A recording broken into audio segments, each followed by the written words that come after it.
Осетинский театр открыл юбилейный 85-й сезон. Премьера Ричарда III прошла громко и на дистанции, согласно требованиям санитарной безопасности. Шекспировский Ричард III в стремлении обрести и удержать власть не останавливается ни перед чем.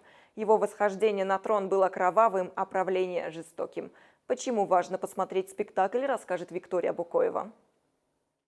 После затяжного ковид-перерыва Осетинский театр вновь открыл свои двери. Правда, с соблюдением определенных правил. Зрители рассаживаются в шахматном порядке с масками и перчатками.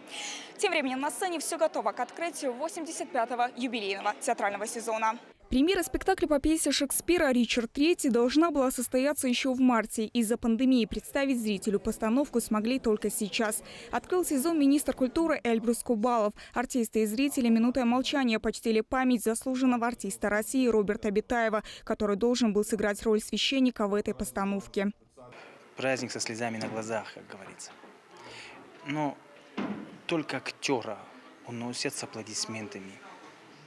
Только актера провожают с аплодисментами. И сегодня мы будем играть, и все эти аплодисменты будут для Роберта Битаева.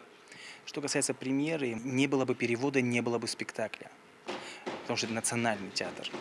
И перевод сделал тот раз Кокайта тот раз, за что я ему хочу сказать огромное спасибо. Он перевел, это, наверное, лучшее, что я читал из переводов в последнее время. Актерский состав – это почти 70% Осетинского театра, и я получил колоссальное удовольствие, работая с ними.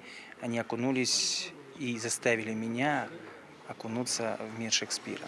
Главную роль в спектакле сыграл народный артист Северной Осетии Алан Албегов. Процесс создания образа для него был непростым, но оттого особенно интересным. Роль сама необычная, сложная, многогранная, неординарная. Найти в себе вот эти качества, воплотить их на сцене в Ричарде не просто, конечно, но благодаря коллективу наш труд – это прежде всего коллективный труд, и рядом и режиссер, и партнеры. Благодаря им буквально мы уже были готовы, должна была состояться премьера, мы отыграли сдачу и сразу ушли на карантин. 5 месяцев внутри человек мучается, почему так, вот сейчас и 5 месяцев.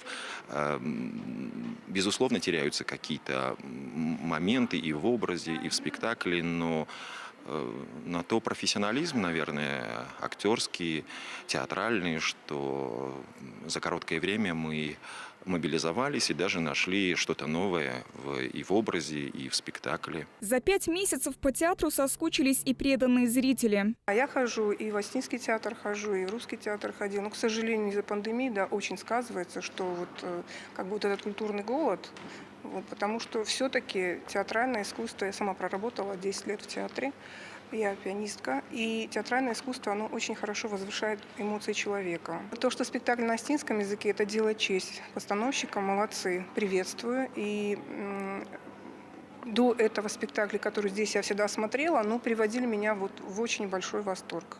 Я очень признательна и коллективу Осетинского театра, и актерам. Высочайший уровень.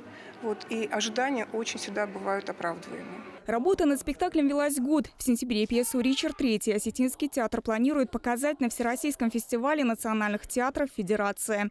Виктория Букоева, Александр Галкин, Вести Алания.